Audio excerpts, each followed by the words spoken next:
The holidays are a magical time to bring the beauty of the garden indoors. And today we visit an estate that has mastered the art of botanical design. You won't want to miss it, so stay tuned as we garden smart. These moments of beauty and relaxation are brought to you by Proven Winners Flowering Shrubs. Our goal is to leave you free to just enjoy your garden. Proven Winners Flowering Shrubs can be found at local garden centers across the country. Power Planter's garden drill augers are designed to help you tackle the digging jobs in your garden or yard. Dig through hard soil to assist in planting trees, shrubs, and annuals. Power Planter's heavy-duty augers, made for professional landscapers and home gardeners alike. DRAM has been providing gardeners with professional equipment for over 80 years. DRAM products feature 9 water patterns and are designed to nurture your plants with a shower of rain. DRAM for lawn and garden, available at garden centers near you.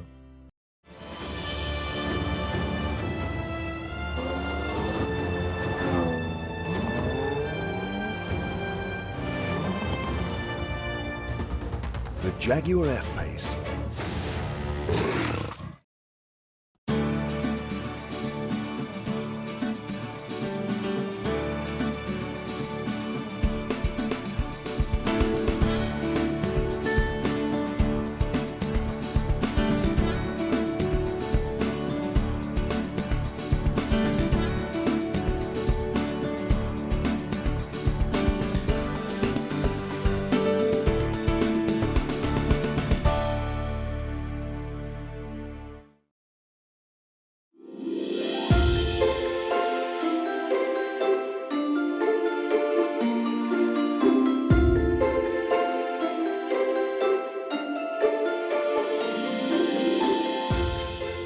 Located in the mountains of Asheville, North Carolina, Biltmore Estate is a truly stunning estate and garden. Every season here is a treat, and the holidays are a particularly special time where the designers get to flex their creative muscles as they transform their house into an absolute wonderland. Today we get a rare behind-the-scenes look at all the work that goes into making Christmas at Biltmore an unforgettable experience. Join us as we spend the day with the designers behind the magic. Hey Lizzie, it's great to be back at Biltmore. Thank you so much for joining us. Absolutely. Thanks for being here. Indeed. So today we're talking about the wonderful Christmas decorations here at the house. You've got a lot to decorate, and you've got a pretty sizable team that does all that work, right? Yes, it definitely takes an army. Our design team itself, though, is just 10 people, but they are full of talent and love getting to showcase what they can do. So how many rooms are you in charge, or your team in charge, of decorating every year? It's around 25, 30. That includes different areas from small servants' rooms to, the bowling alley, all throughout the house. And so this is something, Christmas is something you work on all year long, right? Yes, so starting as soon as Christmas ends this year, we will be working on Christmas next year, and the design process just is a beautiful one, and I love the process. I think it makes the culmination of it when everything comes up and gets put up all the more satisfying for our teams, especially because they get to see something that they've worked on year round actually, come into fruition and look as beautiful as they envisioned it and see it enjoyed by so many guests. Well, so visitors, and there are hundreds of thousands of them that get to come through the house, they get to see all the amazing work that you and your team do. Today, we get to see the part of it that almost no one gets to see, which is that behind the scenes and all the effort of putting these designs together and then making them come alive in the house for the holidays. Yes, yeah. Come along to our warehouse. That's kind of the center hub. We'll check out what's going on. Awesome, thanks Lizzie.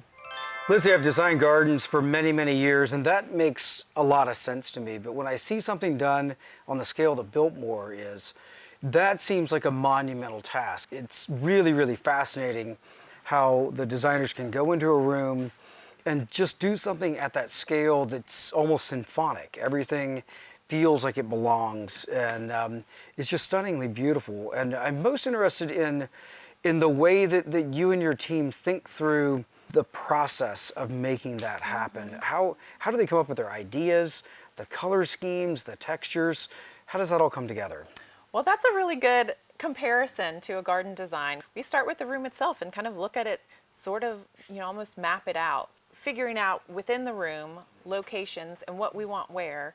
Obviously, kind of the trees are the biggest piece and where that's going to go, but where do we want there to be a fresh arrangement? Where do we want there to be candles? Where do we want there to be plants? And to kind of really create a balanced amount of decor across the room, not concentrate everything in one corner, and how are we designing around the tree itself. We have room detail sheets, so we have sheets that have kind of a compilation of important things to know about the rooms in the house, like where are their outlets, what are the dimensions of the mantle, where is there maybe an existing nail that we can hang something from. But then the design piece comes into it, obviously, the colors, the materials, the textures, and all of our designers kind of have a different approach to that. They all have a different variety of backgrounds, different, whether it's art or horticulture or some type of design, but design is all design, really. So what we're applying it to, and that's fresh material and Christmas. So we physically play with materials and ornaments and ribbon and what looks good together, and sizes.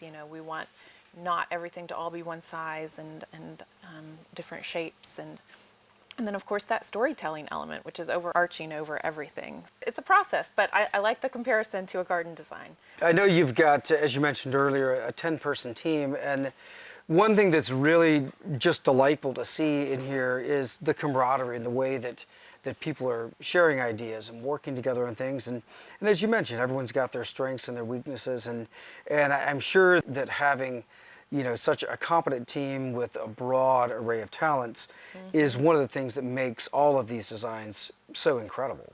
That is so important to me, and I think I like to stress that, is that individually we don't win if one person has one really great room.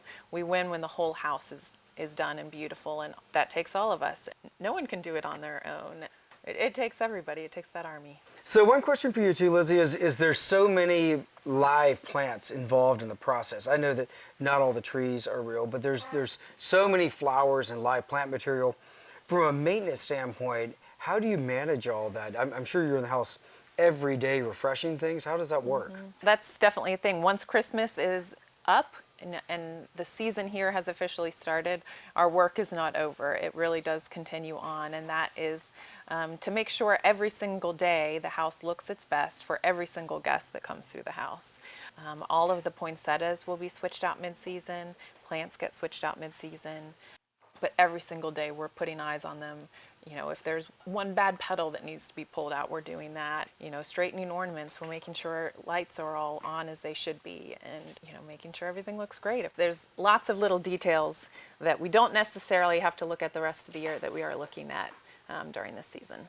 Well, we're lucky enough today to be able to meet with a few of your designers, and I'm so excited just to see different perspectives and the way that all of those different energies go into making this one big, beautiful Christmas.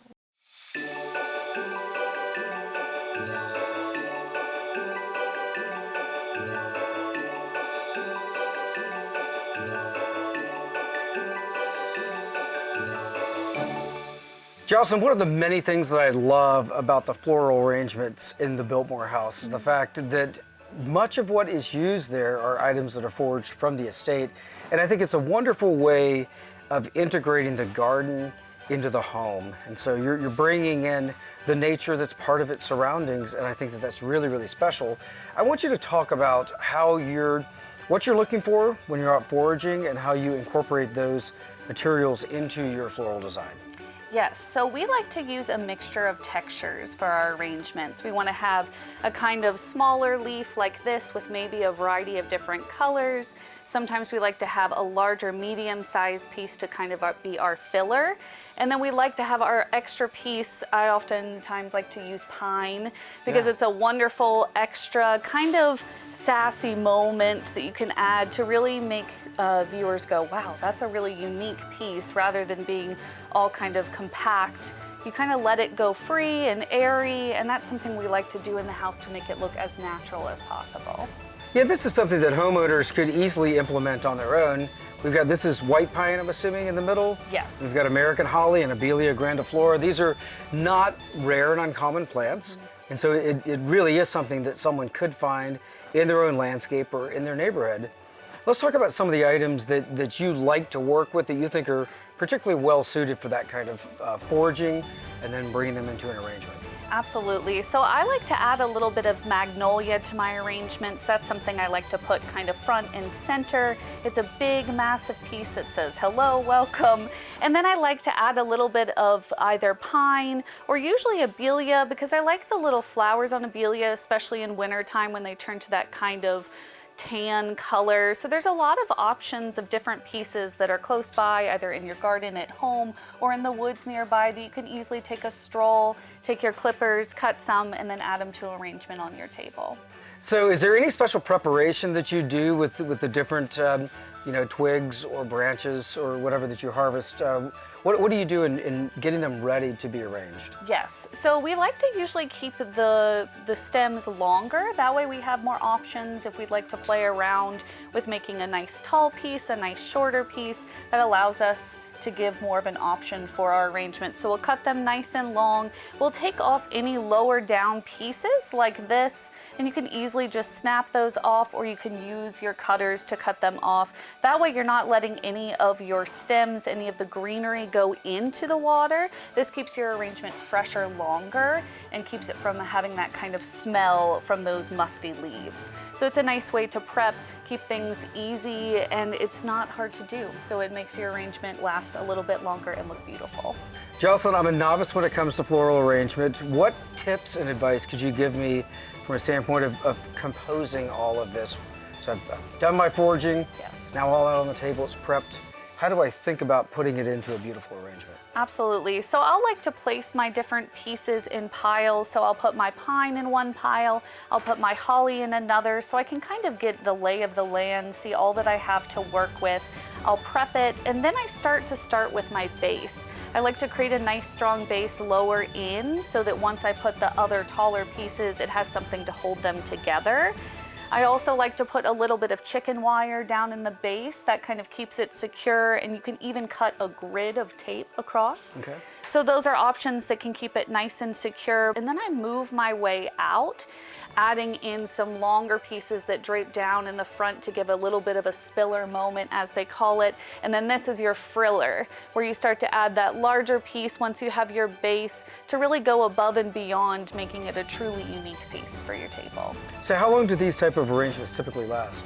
They will last about a week to 2 weeks, which is a decent amount of time great. in your home. It's a great thing to be able to welcome people for the holidays, have a week or two of guests visiting, and you'll have an arrangement that'll last the whole time. That's great. Well, it's such a unique way of viewing design, and it really, really brings a lot to the aesthetic of Biltmore Estate.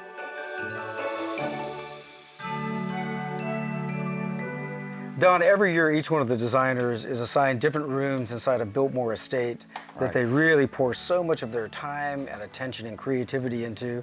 And this year you had the banquet hall, which is a particularly special space. That's where this giant live 35-foot tall Christmas tree is moved in every year. Yeah. And it's a big space. You got a lot of considerations and concerns. Talk us through the way that you thought about that space and how you designed it. So that is a huge space. From the floor to the ceiling is 70 feet. You've got 7 stories in there. They always had a large Fraser fir in there. The Fraser firs we typically bring in are 35 to maybe 40 feet. That is a major undertaking. We start a year out when we start designing, and we look at each room and see how the designs were done that year based on the theme. This year, I wanted to go completely different from what I did last year. Last year was very frosty and wintry and snowy and crystally. This year I went more traditional colors. You've got the traditional greens and reds and the antique golds. So that really shows up in the house. In that particular room, the antique gold really shines throughout the day. It's gorgeous color. When walking into that room, there's a lightness and a cheerfulness, and I can imagine, coming down the stairs Christmas morning and walking into a room like that just has this childlike wow about it. It's so incredible. I watch adults come in to the room, and they become, that little inner child that's still inside them comes out. Right. Because that room does bring out the inner child in all of us. It's just magical. It right? really is. Doing the designs and the decor and figuring out where I'm going to go with everything. I'll always keep in mind my guests when they're coming into the house, how they're going to see it, how they're going to feel. I want them to feel excited and motivated and inspired by what they see. Inspiration, take it home with you. Right. It's perfect. I mean, there's a number of things in the banquet hall that is possible for you to do at home. Things that we did on the table, the Christmas tree itself. Now, a Christmas tree this year is 35 feet tall. Yeah. And it weighs anywhere between 2,000 and 3,000 pounds. So Wow. it comes in pretty green. So it'll have enough moisture in it to carry it through for weeks, and then we change it out in the middle of the night. We'll do a second switch. Wow. So we keep it fresh. I mean, our guests deserve that. So we want everything to look just like it did the day we opened for candlelight. When I look at great designs like yours, I try to think of certain elements that I can take home, and that's one thing you were saying.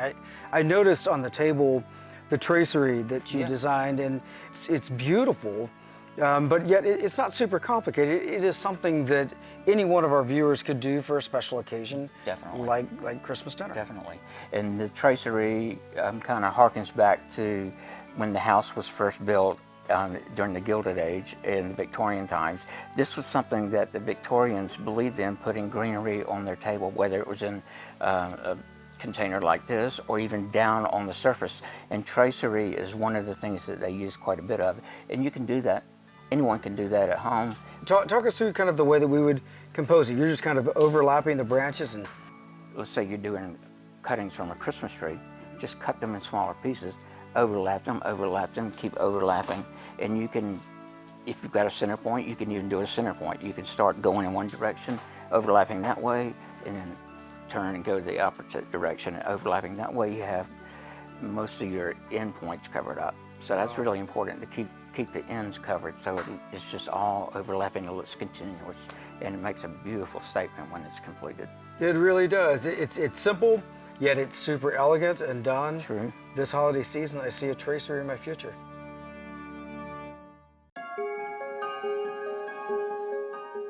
And it's been so exciting to get a behind-the-scenes look into how all the different designers come up with their ideas. And that's something that the visitors to Biltmore probably never get to see. They get to see your work in a finished format, but being able to see the way that you think about the challenge of this space and translate your creativity into that finished product. And I know your design book is a big part of the way that you like to create and coalesce your ideas. Absolutely. And I'd love for you to walk us through this. Mm-hmm.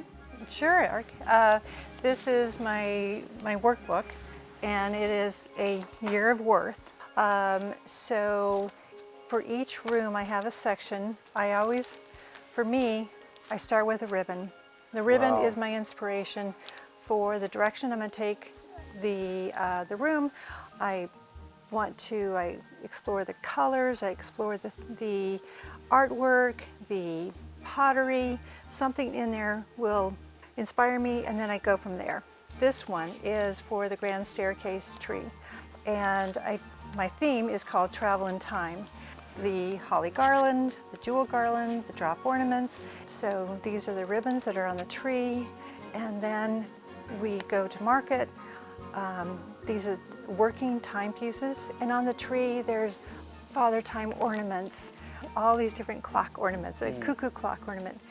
Here, entry hall, I wanted to have it just sparkle and shimmer, so this is my drawing of the entry hall table, where I have a collection of candles and then the jeweled ornaments that are suspended from the ceiling from a chandelier that I decorated. Normally a chandelier is not in that room, so I've added a chandelier this year. The next room I have is breakfast room. I love the Victorian era. Here a very traditional Victorian look is fruit garlands, Della Robbia. So that's my inspiration for breakfast room. So these are the color palettes that I used in there. I call this room Sweet Bounty. How I'm going to do the fruit garlands, the product I'm going to use for the fruit garlands, and then the placement in the room. One of my favorite rooms was Louis Hallway. This is a picture of Louis XV, and this is a picture of Louis XV's actual coronation garment. So I selected a tapestry that is draped in the tree, and then I made, to go with that, crowns. His coronation crown was my inspiration, so I have 5 jewel crowns that are placed throughout the tree. Wow. And then the banister, again, is just draped, and here's some inspiration pictures of the banister. It's a lot of components in every room, detail, and that's the thing about this team. We collaborate, we talk about, just to work out ideas of those details. Louis XVI room is a beautiful red and white room. Oh, that's regal. And so I wanted to just embellish this magnificent mirror. It's a floor-to-ceiling mirror above the fireplace. And so that room is draped with garlands and hanging ornaments and the jeweled ribbon. Then upstairs, the 4th floor is the 4th floor sitting room for the ladies' maids. It is a room for them to just go and relax at the end of the day. I want it to be a homespun looking tree where they make the popcorn balls and the cranberry garlands, and I have taken these homespun looking stockings, series about 6 or 8 stockings up there, and one of our designers did research and found the actual names of the ladies' maids that were here during the turn of the century from the 1904, 1906. I have made name tags and then little gifts, handkerchiefs and gloves that would have been given to the ladies at that time. It's that personal touch that I think is so wonderful, and I really hope that people that come visit Biltmore get a sense, that there is all of that thoughtfulness that goes into every detail. And one thing that's been almost overwhelming and just like taking it all in is just seeing how much thought and how much passion goes into every little thing. There's not a single element to any of those designs that was an afterthought. Let's just sling some more whatever into this. It is so detail-oriented and so thoughtful. Yeah, it's a beautiful job. And thank you, for recognizing just our heart and soul that we put into, this home, because it is like our home.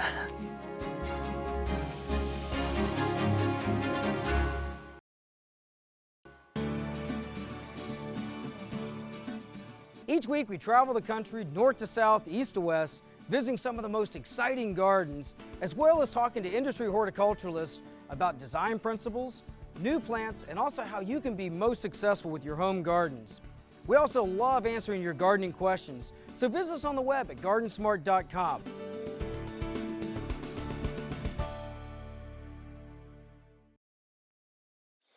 These moments of beauty and relaxation are brought to you by Proven Winners Flowering Shrubs.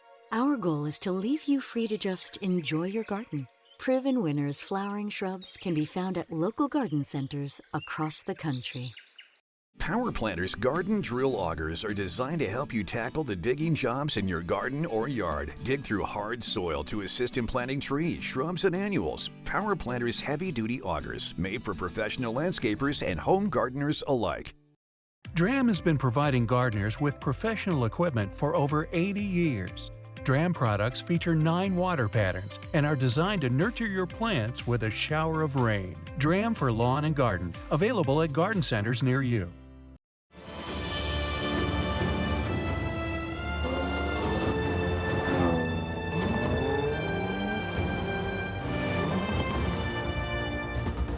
The Jaguar F-Pace. There's so much thought and care that goes into every room at Biltmore. What an amazing and talented team. If you have questions about anything you've seen today, visit us on the web at GardenSMART.com. You can also find us on Facebook and Instagram. And remember, even if you're a master gardener, there's always more to learn. So join us next week for more great gardening tips and ideas as we garden smart.